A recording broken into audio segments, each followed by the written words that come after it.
boo defee réticence d'information maanaam journaliste bi fekk si la nga bañ ko jox yenn kii xibaar yi moom it journaliste bi am na droit def liggéeyam ci ni mu ko xamee ca nam ko munee def léegi nag bu procureur autosaisiro wala nit ñi plainte ñu ne diffusion de fausses nouvelles wala diffamation. daal mooy ne fi mu toll nii daanaka réseaux sociaux yi ñu ngi toj dëkk bi ndax joxe fi information moom moo gën a gaaw lekk fi danga ko ceeb boo téyee ci sa loxo parce que information bu nekk la ñuy joxe n'importe qui mooy joxe information léegi daanaka mënutoo xàmmee kii nga xamante ne ni moo doon journaliste wala moom moo nekk chroniqueur di joxe information mais léegi ka gën a bëri wax ak ki nga xamante ne ni mooy depuis bi site yi di génne xaalis ba léegi nit ñi xamatuñ lan mooy dëgg ak lan mooy fet ku ci nekk li ngay def nga xam ko ku nekk li ngay wax nga xam ko kiy joxe information tamit na informer vrai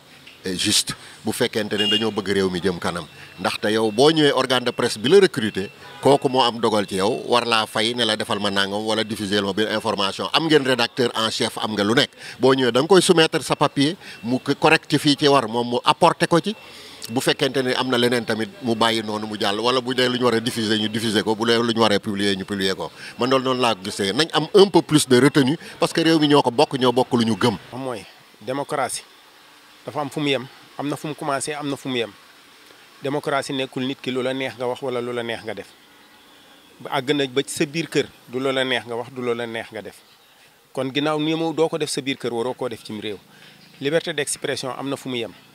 am na fu muy tàmbalee am na lu muy yem yow li ngay wax na la leer boo toogee ci micro wala nga toog ci télévision di wax li ngay wax na doon loo xam ne. Voilà, l'accès à l'information, vous l'avez dit et vous avez touché la plaie et c'est important aussi parce que tout ce qui est arrivé aujourd'hui aux journalistes qui sont aujourd'hui dans les liens de la détention ou qui sont interpellés par la cybercriminalité ou la division des investigations criminelles ou par la justice elle-même, c'est lié à la réticence d'information.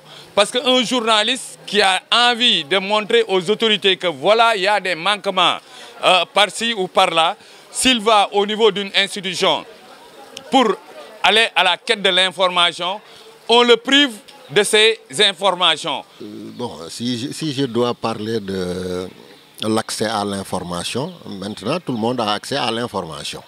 Parce que ce n'est plus un problème d'accéder à l'information et à n'importe quelle information. Mais il reste à savoir si l'information est vraie ou fausse. Il faut que ceux qui sont contre le régime aussi se retiennent. Et ceux qui sont dans le régime aussi, il faut qu'ils se retiennent. Donc dans toutes les deux parties, il faut qu'il y ait une balance, quoi. Il faut balancer les choses. Donc, si vous dites la vérité, si vous donnez une information déjà vérifiée. Si vous dites aussi une critique, vérifiez si ce que vous véhiculez est vrai ou faux. Mais dans ce cas de... Moi, à ce que je pense, c'est que la démocratie a ses limites. Ce n'est pas de dire ou de faire tout ce que l'on veut. Même dans ta propre maison, tu ne dois pas faire ce que bon te semble. La liberté d'expression a des limites. Il faut quand même avoir des preuves sur tout ce que tu avances.